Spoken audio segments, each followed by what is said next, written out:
ወገኖቼ ነፍስን የሰጠ መብልን አይሰጥም? ቁርበትን የተከለ ሰውነትን የፈጠረ ልብስን ይነፍጋል? እግዚአብሔር ለሚበልጠው ከታመነልህ በሚያንሰው ነገር መጠርጠር ይገባሃል? ፍጠረኝ ሳትለው ፈጥሮሃል። ካለ መኖር ወደ መኖር አምጥቶሃል። ያላሰብከውን ነገር አምጥቶ ሰጥቶሃል። በጸጋ አክብሮሃል።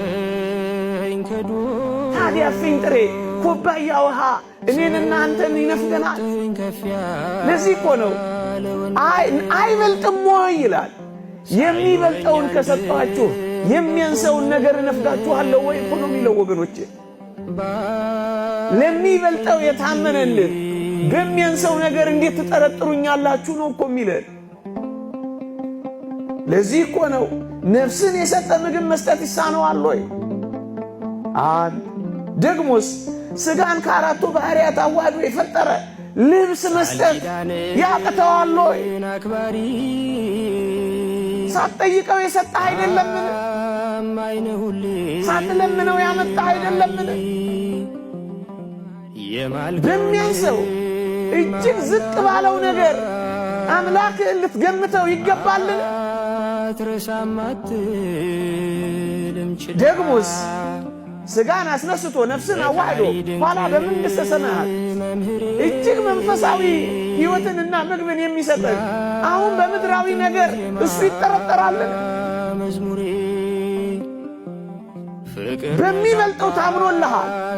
በሚያንሰው ነገር ለምን ትጨነቃለህ? ደግሞስ ሥጋውን የቆረሰልህ ደሙን ያፈሰሰልህ ራሱን የሰጠልህ ከዚያ ወዲያ ያለውን ነገር እንዴት ይነፍገኛል ብለህ ታስባለህ? ከሰማይ የወረደው ለአንተ ነው። መስቀል ላይ የቆመው ለእኛ ነው። ሥጋውን መብል ደሙን መጠጥ አድርጎ የሰጠን ብቃቴ መቼ ሆነና እህል ምግብ ለብስ እግዚአብሔር ለዚህ ሳይታመን ይቀራል። ለዚህ ነው አትጨነቁ የሚለን። የሚበልጠውን ከሰጠው ግድ የለም በሚያንሰው ነገር አትጠርጥረኝ ታመነኝ የሚለን እኮ ለዚህ ነው ወገኖቼ። ምድርን ያመናትን ያክል እንኳን እግዚአብሔርን እኮ ማመን አቅቶናል። በምድር ላይ የምንሽከረከረውን ያክል እንኳን እግዚአብሔርን መታመን አቅቶናል።